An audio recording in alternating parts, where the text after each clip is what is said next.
యానం ఎన్నికల సంగ్రామం ప్రచారం అయితే కొన్ని గంటల్లో ముగిపోతుంది. ఈ నేపథ్యంలోనే ఎన్నికల ప్రచారం ఇప్పుడైతే పోటీ చేస్తున్నటువంటి ఎన్ఆర్ కాంగ్రెస్ అభ్యర్థిగా పోటీ చేస్తున్నటువంటి మల్లాడి కృష్ణారావు గారు అయితే ప్రస్తుతం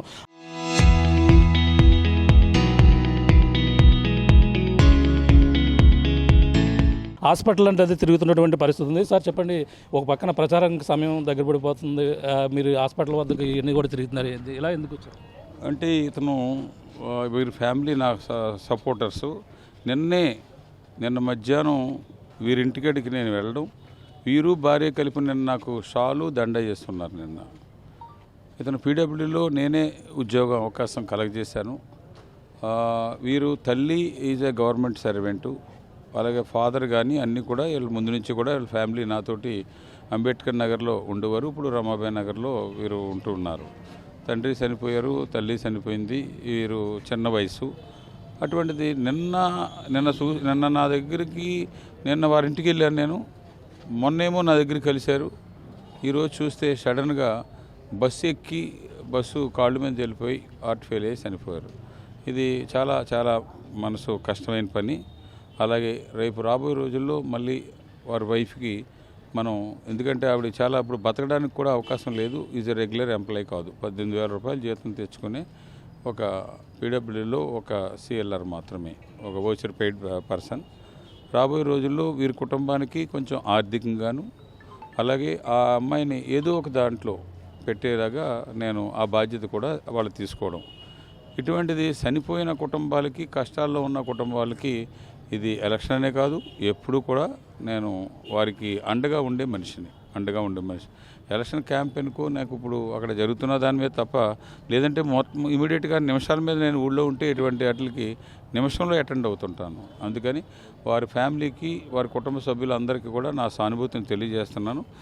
రాబోయే రోజుల్లో ఈ యాక్సిడెంట్లో చనిపోయిన మనిషికి గవర్నమెంట్ దగ్గర నుంచి ఏమైతే బెనిఫిట్స్ ఉంటాయో ఆ బెనిఫిట్స్ ఇవ్వడానికి, వారిని ఫ్యామిలీని ఆర్థికంగా ఆదుకోవడానికి, అలాగే ఏదో ఒక చిన్న ఉద్యోగానికి కూడా వాళ్ళకి ఇచ్చేలాగా నేను ఏర్పాటు చేస్తాను. అంటే ఎవరైనా సరే ప్రచారాలు టైం లేదు, ప్రచారంలోనే ఉండాలనే చూస్తారు ఎక్కువ. మరి ఈ సమయంలో మరి రావడం కొంచెం ఇబ్బందికర పరిస్థితులుగా ఉండే అవకాశం. పక్కన మీ ప్రత్యర్థి దూసుకుపోతున్నారని కూడా చెప్పుకొస్తున్నారు.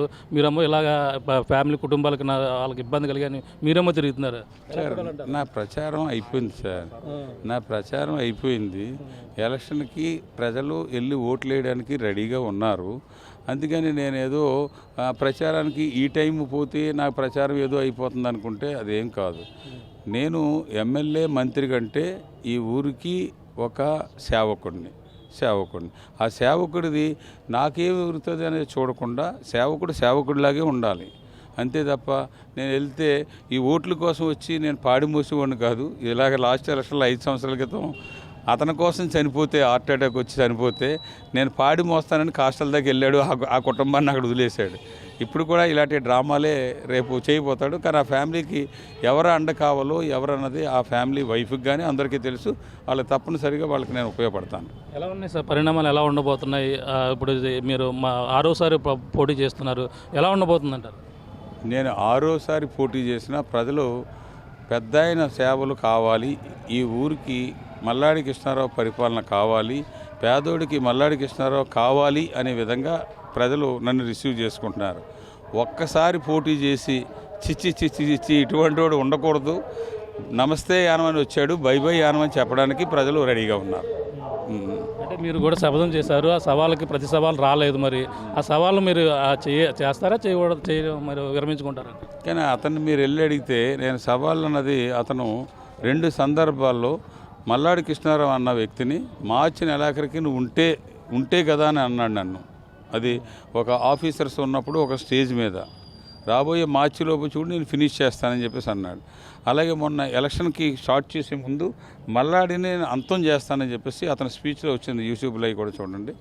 దాన్ని దృష్టిలో పెట్టుకుని నువ్వేదో నన్ను అంతం చేసే అంత మునగాడవా నువ్వు రాజకీయంగా నువ్వు ఒక బచ్చా, మల్లాడి కృష్ణారావు ఇక్కడ లేకపోవడం వల్ల నీకు ఎమ్మెల్యేగా గెలవగలిగావు, గెలిచింది కూడా డబ్బుతోటో మందుతోటో, అంతే తప్ప నీకు అంత సీన్ లేదు.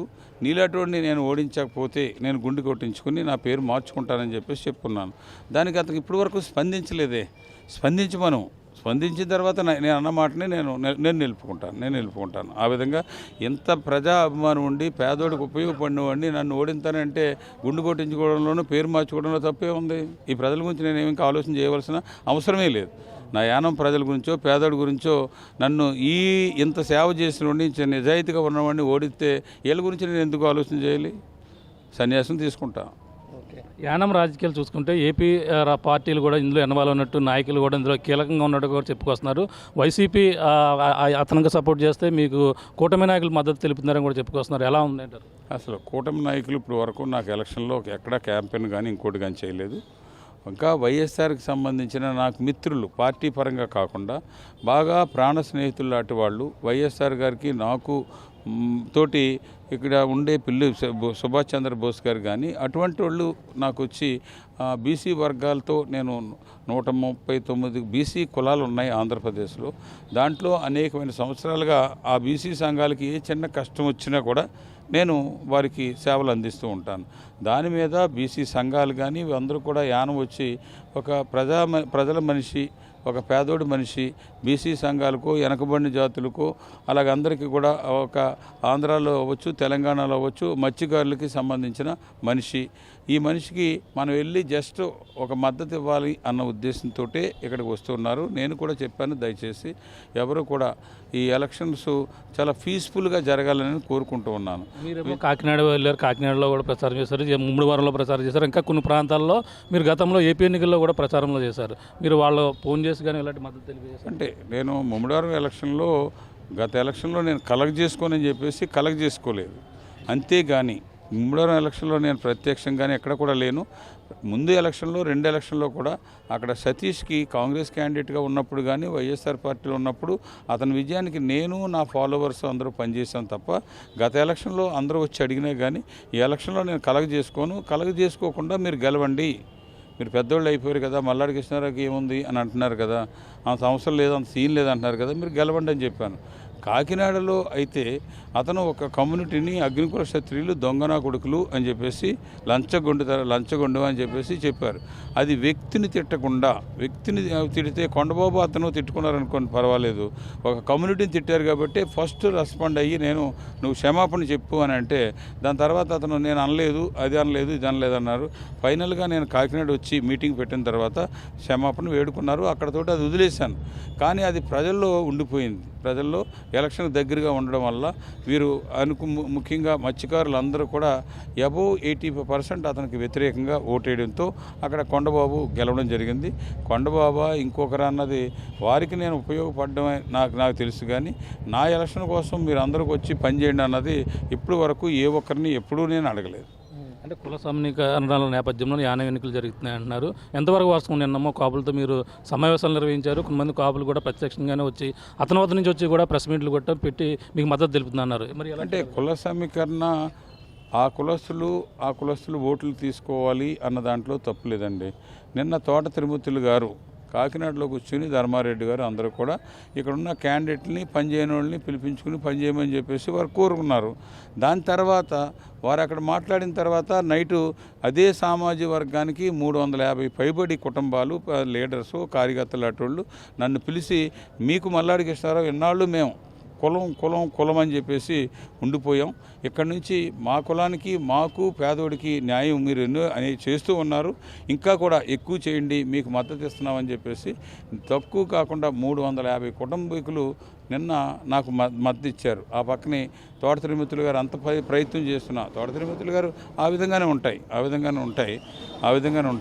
ఎన్ని చేసినా తోట తిరుమతులు గారు చేసినా ఇంకోళ్ళు చేసినా నా విజయాన్ని వారెవరో వచ్చి కిరాయి మనుషులు తీసుకొచ్చో లేకపోతే ఇంకోళ్ళనో తీసుకొచ్చి ఏవి తెలియని వాళ్ళకి ఏ వనంలో ఎటువంటి సేవలు అందించిన వాళ్ళని తీసుకొచ్చి కొంతమంది కిరాయి మనుషులను వచ్చినా లేకపోతే తోట తిరుమతులు వచ్చినా నా విజయాన్ని వాళ్ళు ఏ విధంగా కూడా ఆఫ్ చేయడానికి వాళ్ళ తరం కాదు.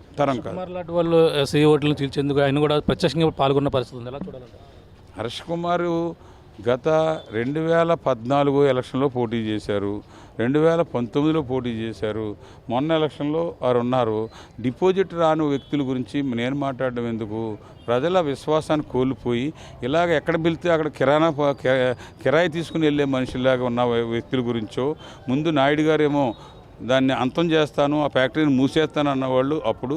ఇప్పుడు నాయుడు గారు రెండు మంచి లవ్ కుదిరింది, ఒక డీల్ కుదిరే వరకు ఇద్దరు కూడా ఫోన్లో అయ్యి కాంటాక్ట్ చూడండి, ఇద్దరు కూడా మంచి కాంటాక్ట్లో ఉంటారు. హర్ష్ కుమార్ గురించి మాట్లాడవలసినంత అవసరమే లేదు.